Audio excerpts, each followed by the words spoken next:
Good morning, everyone. Welcome to a special holiday Zoom that we're doing. Today it's Thursday the 9th, and I thought I'd do a Zoom. We've got a bunch of new folks in the room. And also, it's also good to do these refreshers every once in a while because we just came back from holidays. We still have a bit of holiday brain going. A little bit of a refresher on how the market works. In front of us, we just have a 5-minute chart. So this session, I'm going to be talking about just basic things. Like number one, how a market works. Okay. So I know everybody has different definitions of a market and all this sort of thing, but really there is only one thing that a market does. Okay. The investment banking industry creates product. They create product which is sold at market. Just like General Mills creates cereal, it's sold at a grocery store, right? A market is where you come to buy and sell your goods. Somebody creates those goods in size. They have distributors of those goods in size. Those are called wholesalers. You know them as market makers, right? But they don't actually create the product. It's like they just hand you the donut. They don't make the donut. All they do is they take the donut off the shelf and hand it to you. Somebody else does that. That's called product creation. Okay, so in every market, if there's like more than one can of peaches, there's more than one donut, right? There's an inventory of goods. Everybody still with me? The chart that you're looking at shows how the sales or distribution of those goods are taking place. In this case, it is a sales chart of ES contracts. Okay? So all your patterns and everything like that are based on a sales chart. Okay? Inventory has what we call a cost basis. So wholesalers, when markets sell off, in this case here, when the market sold off from 6,000 all the way down to 58.80, what did that do? That was right at the beginning of January. Okay? The market got marked up into the end of the year because that's how the business works. Then nobody was around to buy it, so it sold off again. That creates an opportunity. And the volume profile is going to show you what it creates. You see a chunk of volume here as the market sells off. And then you see another chunk of volume down here. Everybody see that?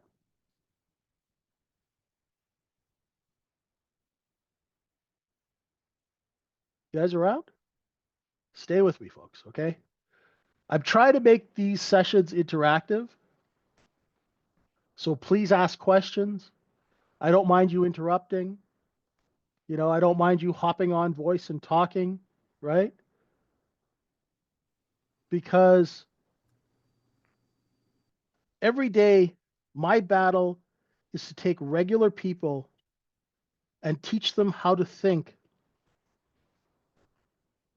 like a distributor, not like a consumer. Okay? We've been trained to think like consumers. They tell us what to buy, they tell us when to buy it. You want to think like somebody who sells size. Why is that? Because then you'll be actually able to trade in the right direction. So as the market falls, it creates a cost basis right here. That cost basis is then taken and sold here. Okay? This is inventory, right? So you got 1,000 apples, you paid 50 cents for them. Here you're selling them at 70, 80 cents. What happens is when a market goes sideways like this, that's called price stability. Traders who trade on larger time frames, people who want to swing trade, more than just 3 minutes, 4 minutes, people who want to hold for 6 hours, 8 hours, a day, 2 days, they like to see price stability. If you're one of those traders, that's what you should be looking for before you buy something. So when price stability shows itself, that is caused by the distribution of these goods here up here.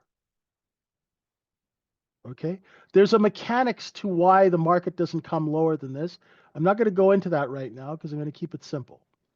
So as the market distributes, it creates buying. You're going to have to trust me on this because this is what I used to do for a living, right? I created these charts and sold hundreds of millions of dollars of stock, if not billions of dollars of stock, into retail buying. Now, as the market trades and as time goes by, that buying creates even more buying. And you get distribution. And then you get distribution again and distribution again. Now, as the market goes sideways like this, price attracts people. And you get a big distribution here up at the top. You see that? So this is a continuous thing. They're continuously buying and selling, but they have to buy here, so they sell some here. Then they have to buy here, so they sell some as the market goes up. Now, they are the wholesale traders, okay? People are asking, who are they? They are wholesale, right? Traders who trade thousands and thousands of contracts, okay? They're the ones that we're talking about, right? You've heard of them, Citadel, Bank of America, Susquehanna, etc.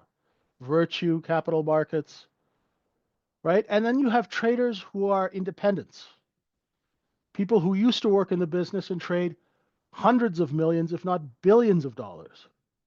And they act as wholesalers. They'll trade 5, 10,000 contracts, right? So what happens is, like any piece of product, you create the buying, and then guess what happens? Buyers get tired of it. So you got to put it on sale, right? You guys still with me? So price competition, people start putting it on sale. The people who bought it up here, they're looking for over 6,100. That doesn't happen. So when that doesn't happen, they start to bail out of the product. Now, if you are a seller, right? Say Ronan and Damon, they have a cost basis down here at 59.90. And they see that the people that they sold it to up here at 6,000, if they see those people selling, what are they going to do? You're going to undercut their price, right? And you're going to get down to your next area of cost basis. And if you have to, you're going to undercut price even more, and you're going to get down to your area of cost basis. And that's what happens here and here. You notice the market does not get back to this high volume node.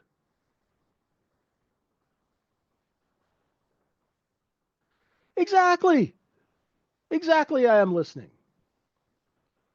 Right? See, this is why I got to teach you guys how not to be the hunted. I want you to be the hunter. Right? How I learned this is I would have to sell, like my client would take a company public, but he had partners. Okay? So he puts 10 million shares in my accounts. And he says, JJ, I want you to sell. I get out there and I start selling. And I'm like, hey, somebody else, like I went to sell it at 5. Somebody else hit that 5. Oh, my other partner's trader would have hit it. So you have to compete with other size sellers, just like any market. I am listening. So if you and Ronan and Jan and Fig and Patrick and Dave and Ben, say you guys are all merchants, and you're all selling oranges, right? You need to capture the buying because you have to turn your inventory into cash. Make sense?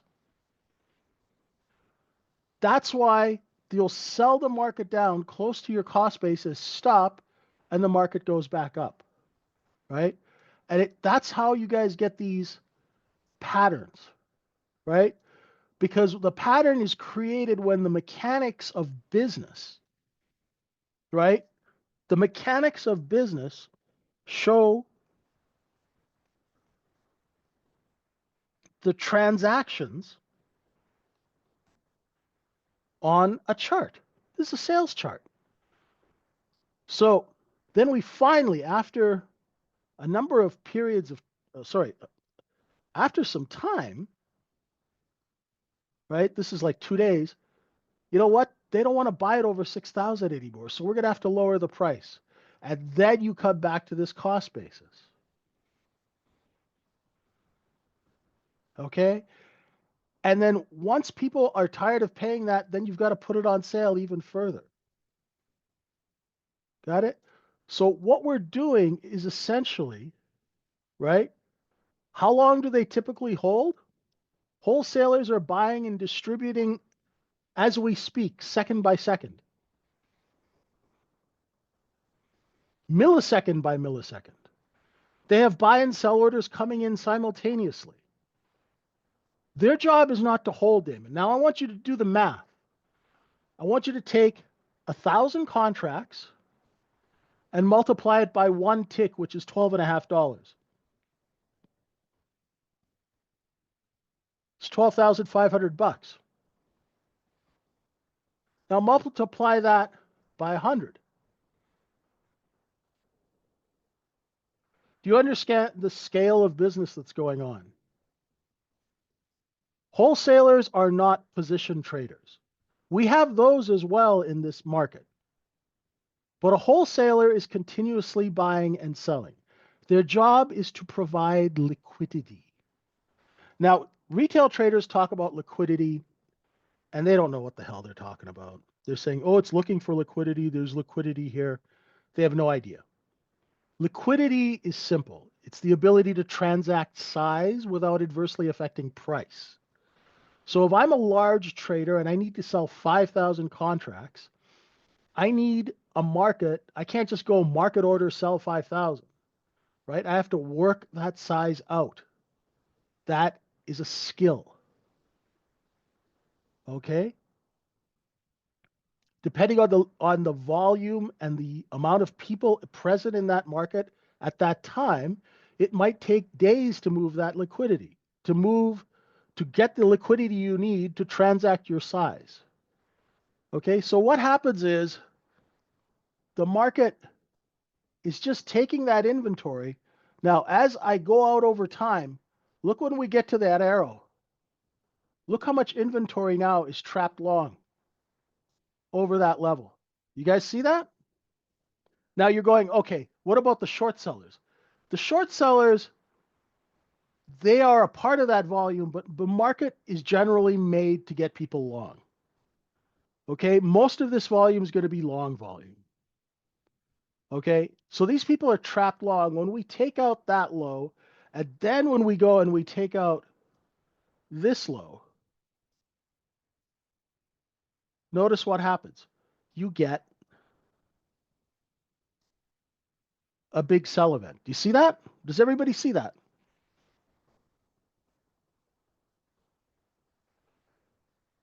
So any swing trader that was using 59.80 as their stop is going to come puking out of this, right?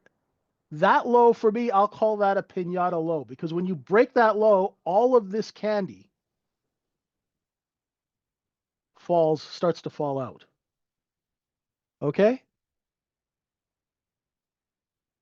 These are simple market mechanics. This is not rocket science, right? It is like the world's largest car lot, right? And now what we've done is because it's a holiday too, right? You could see we had a big balance area yesterday. And we're still within that balance area. So what's happening now is the market is absorbing this trapped long volume here.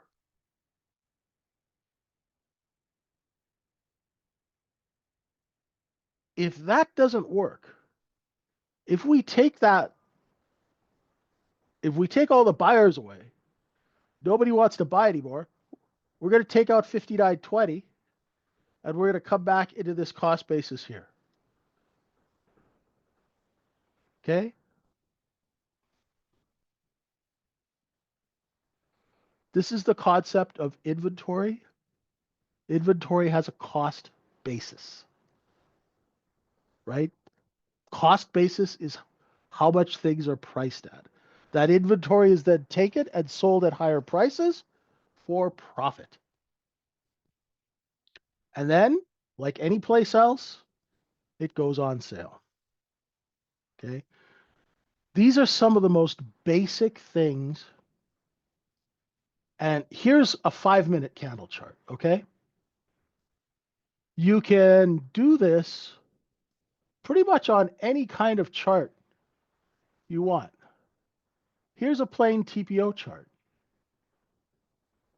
You could see the acquisition and distribution.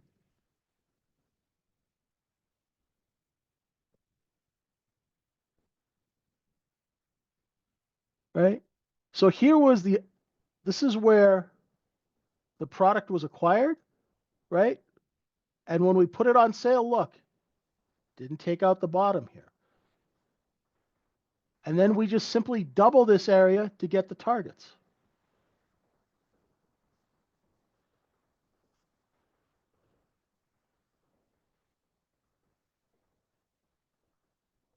It's not exactly precise, but you'll see balance times 2. So what does this mean? This is cost basis. This is your profit zone 2 times. Above that is your profit zone 4 times. Okay?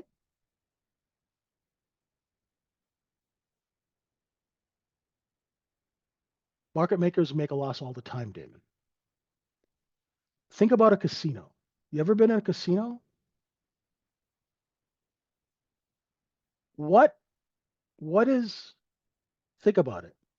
So one guy comes in and wins 10 grand. Fig goes in there and he makes 25 grand playing roulette. Ben maybe wins 100 grand playing poker. Does the casino lose money? Yes, they do. But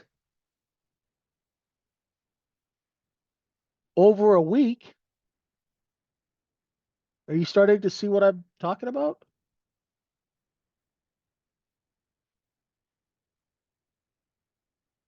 Right?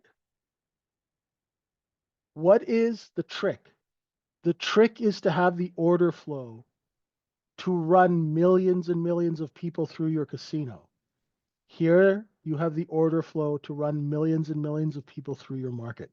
Economy of scale. Thank you very much. There you go. Beautiful. Now you're cooking with gas. Now, we're not here to learn market making, right? We're here to make a buck, right? Hey, Elsie, we're here to make a buck, right? We're here to make money. We're here to take ordinary, regular people and help them navigate this insanely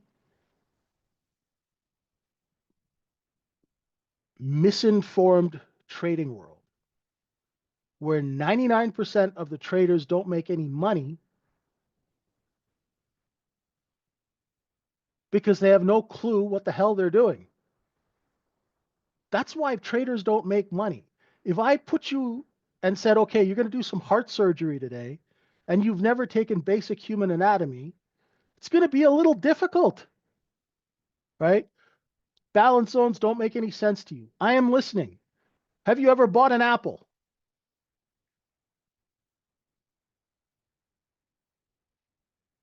Where are you, man? Have you ever bought anything in a store? Okay. Do you think you paid the same price for that apple as the person who sold it to you? Okay. So what is the difference in price between what they bought it and what they sold it to you? That's profit. Guess what? Now you understand balance zones.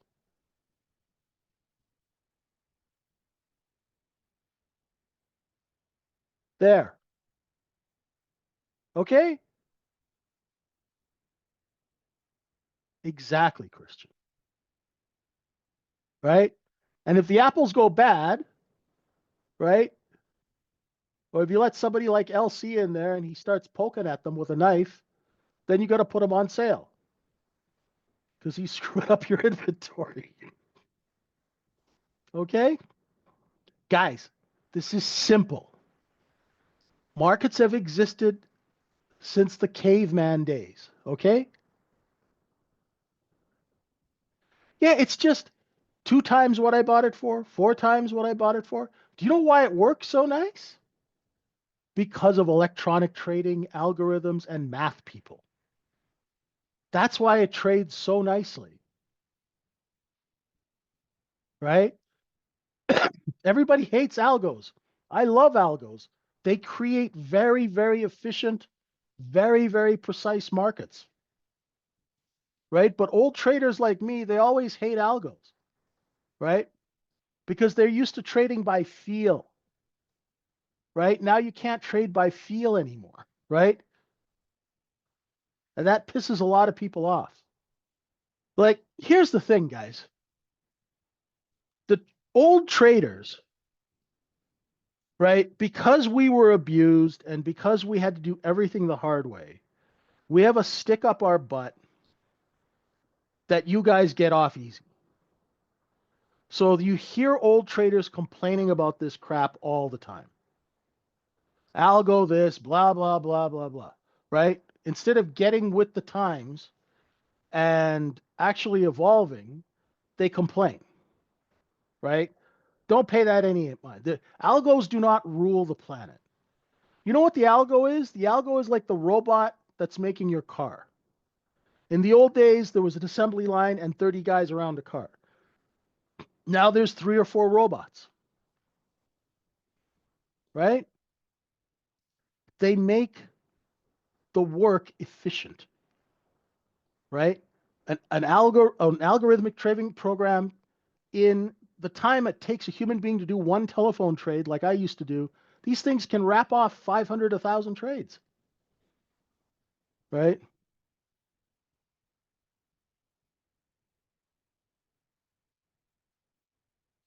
Algos just make the business more efficient.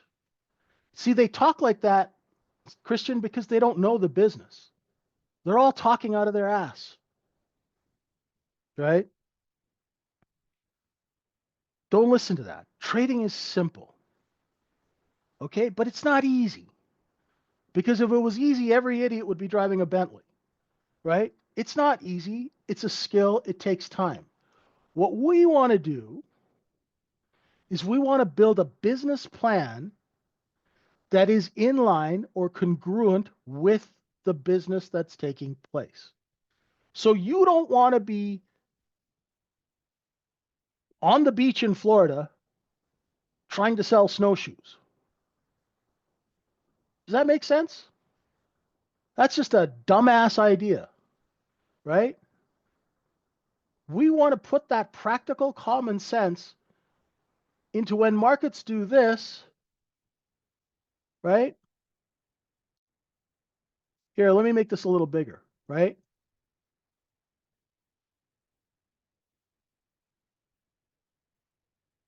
When a market liquidates,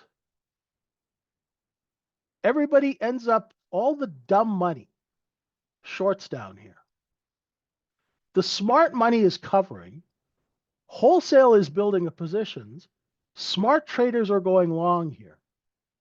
The dumb money is initiating short here because they missed it here and they missed it here. It happens. Don't worry about it. We've all been the dumb money. We're going to change that here. We're going to make you smart money traders.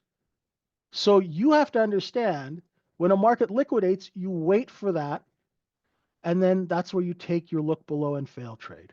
Okay? The look below and fail trade is based on the oldest business principle in the world. Okay? It is based on the principle that when supply runs out, price goes up. That's all there is to it, right? You don't need a PhD in math, right? You don't need anything to do this other than just keeping it simple. Okay? I'm going to show you, right? The trade is based on solid business principles and common sense. The trade is not simple to do. I mean, it's not easy. Executing this trade will take you time. You will have to practice it, right? So what happens is the market comes down here and it starts forming a base. Damon, why are you worried about that? I understand your question, but are you writing a white paper on this? Brother, stay focused on what I'm trying to teach you. Don't worry about the dumb money percentage and all that stuff. Okay? Focus on step 1, step 2, step 3. We got to put this is the year we got to put some money in your pocket, brother. Okay? Don't worry about that. Focus. Okay? So what happens is I got to pull up a video. My buddy Funk did this. Now, don't get all excited. I know it's a footprint chart. But what happens when a market takes out a low? I want to show you what happens. Okay? The market's trading. It's going to take out this low. Boom. See how it takes it out? Hey, JJ, just real When it quick. takes out that low, hang on, Nelsie. I'll let you talk in a second. Okay? I'm on a roll. Love you, brother. Be right there. Okay? When you're on a roll, right? Sorry. When this thing takes out that low, it breaks stops. People who are using that stop, right? They sell. The smart money shorts are waiting there to grab product. Oh, thanks, buddy. That's all I wanted to say was market Thanks. closing in Sorry. 6 seconds, so please flatten. That's okay. I'm getting old. I don't want to lose my train of thought. Thank you. Okay. So do you see that? That is the volume that dumps out when we took that stop. Does everybody see that? So the smart money shorts, they've come in and covered. That's what they're doing here. Okay? Then the wholesalers see that the shorts are putting in buy orders. Right? They see those buy orders coming in. Because they're all waiting here like hungry dogs waiting for it to break this level. Just like here. Then what happens is they start building a position. They start letting all that liquidating volume. You're going to see this volume build out here, right? You're going to see it build out. That's wholesale building a position on top of the short sellers who are trying to cover. First set of buyers, short sellers. Second set of buyers, wholesale, right? Go test that low again. Boom, the bid's there. Keep buying, right? Now, we start to get wise just about now. Boom, there we are. We come in. Once we come in, the dumb money shorts who have shorted in here, they go, oh crap, we got to start covering. That's the fourth set of buyers. They're coming in right here. And all they do now is we're going to take this chunk of volume and we're going to distribute it up here. That is the look below and fail. Okay? It's the same thing over and over and over. It happens on every single time frame, right? You're going to see the volume distribute here. And then what happens? Well, you're going to run out of buyers, right? You're going to run out of buyers and you're also going to hit some inventory. So when you do that, you get price competition back down. And when you get price competition back down, that's when those trap shorts will come and bid that area.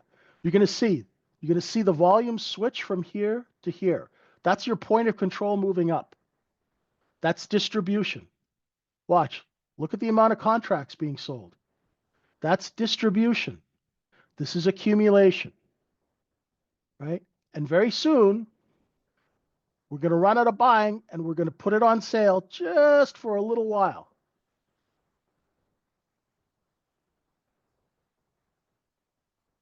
Right? They're selling, people are coming in, and then all of a sudden, there'll be a fire sale. Just wait. And that's called a backfill. Watch.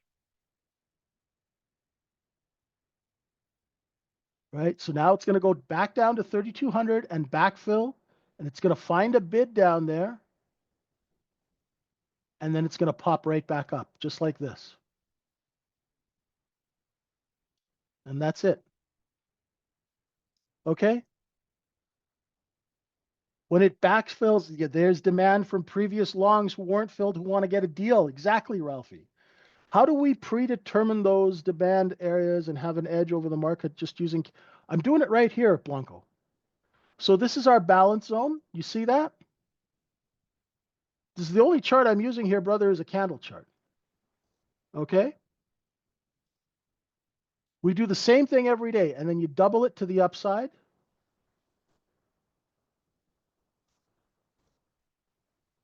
Because you know where your cost basis is now.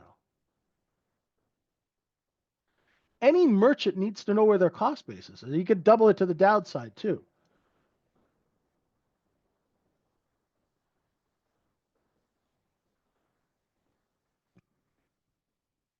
And you just use the levels. Right? So when the market goes on sale, see how it comes back? Like I could go 2, 4, 6, 8, et cetera, et cetera. But then the market comes back. It comes back into one of the cost basis levels. There again is your look below and fail.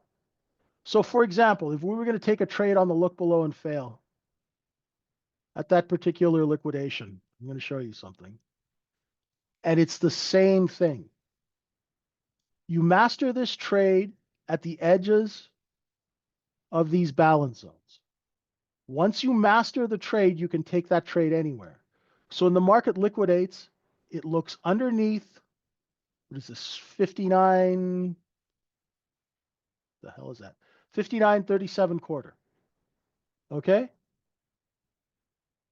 When it comes back up, this is where you go long.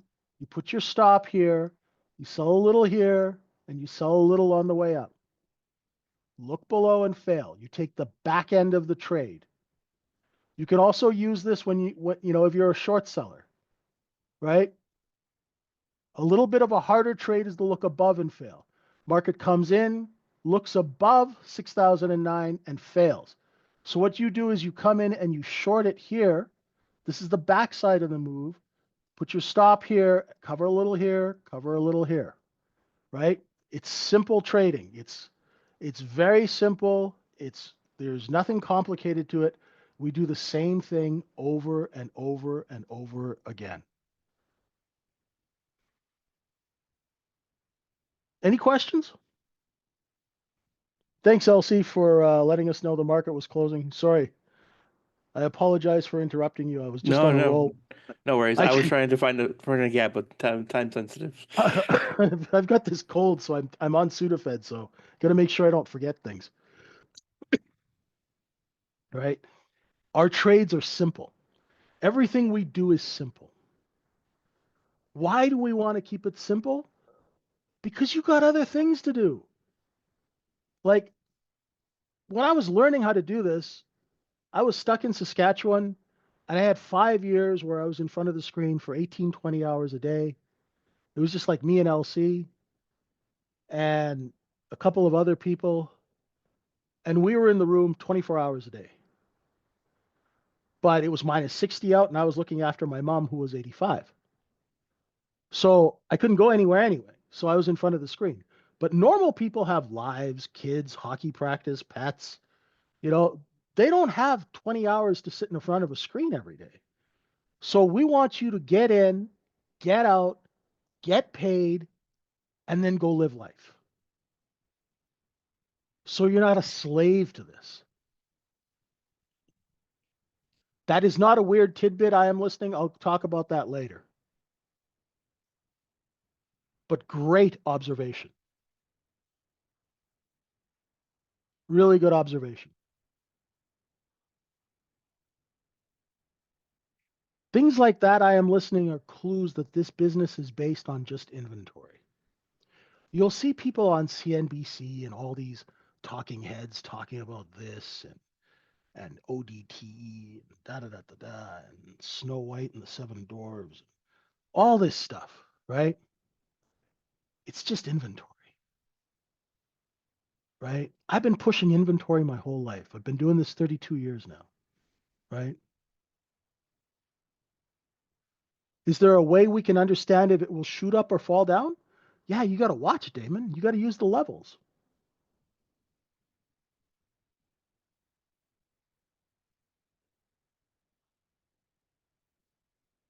That's why we just sit and watch. You don't want to try and predict the move. You want to have two business scenarios ready for an up or down move, Damon. What I suggest you do, and DM me, is you just learn how to trade balance when it goes sideways. That's where the gold is when the market goes sideways. You should not care whether it goes up or down. You should care about making as much money as you can in that sideways chop because that's where the goodies are.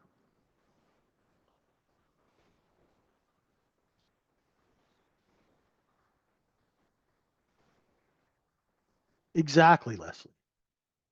That's where the wholesalers are making 50 grand, 100 grand every 2 hours in that chop. That's where that's where the goodies are. That's where all the money is. It's in that chop.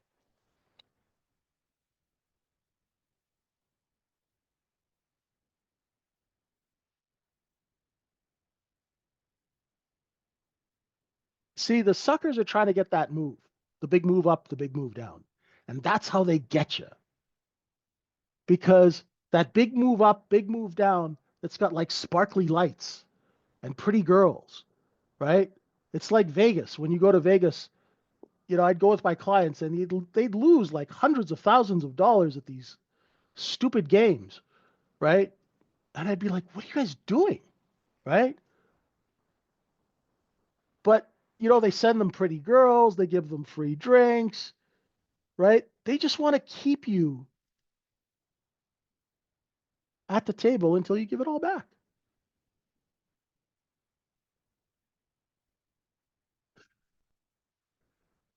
You want to make your money and get the hell out every day. Okay.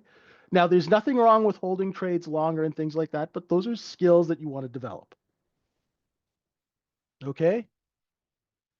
Because this, look below and fail, is the same as this.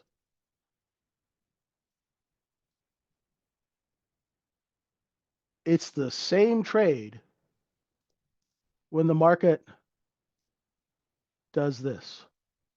And you can build it out so when it looks below and it fails, you go long, you put your stop here, and you sell. And this is how you make 50, 100, 200 grand a day. You start by doing this and learning how to do this and build up your skill to this. The mechanics of the trade are the same, except the management of the trade is different. All right?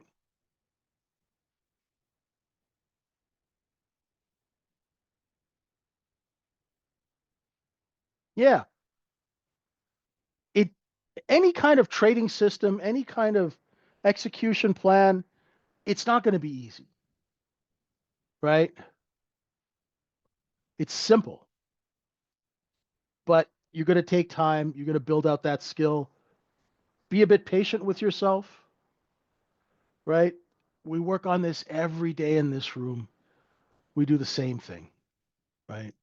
Over and over and over again, right? We have videos, literature, coaching, whatever you guys want. Reach out. Keep it simple. You could use this on anything. You can use it in Forex. You can use it on NASDAQ. You can use it. Where the hell's NASDAQ, right?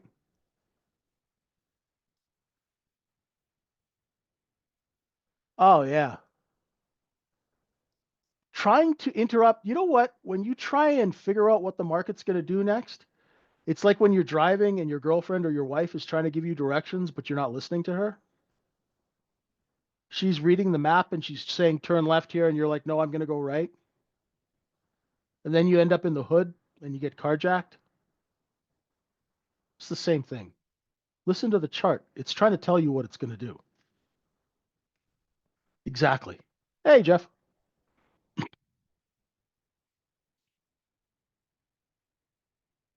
Right.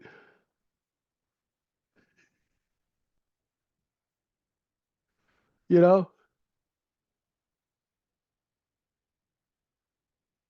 Yeah, don't worry about the algos. The algos are your friend. The algos allow a market to go to levels to the tick, right?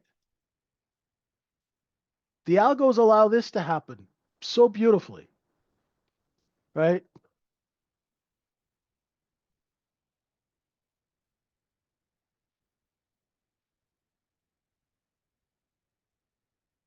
Just practice, practice, practice, practice, right? Yeah, and David, sometimes it's 2 minutes, sometimes it's 2 hours. Why? Because it's a market. If you go to Walmart at 2 in the morning, do you expect it to be hopping like a club? You go to Walmart on Wednesday morning at 3 a.m. There might be 3 or 4 people in there. Same thing. Remember, it's a market.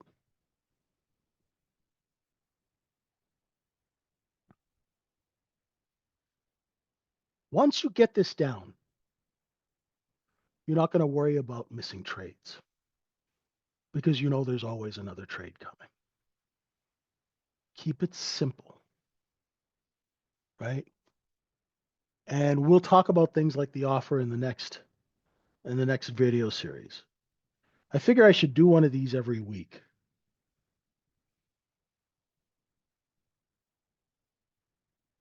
Hopefully this helps the new people out. Enjoy your holiday, everyone.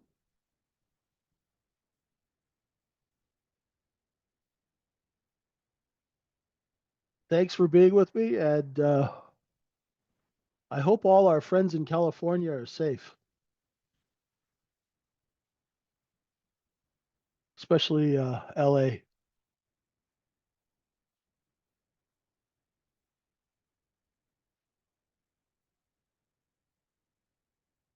Thanks, everyone. We'll see you later on.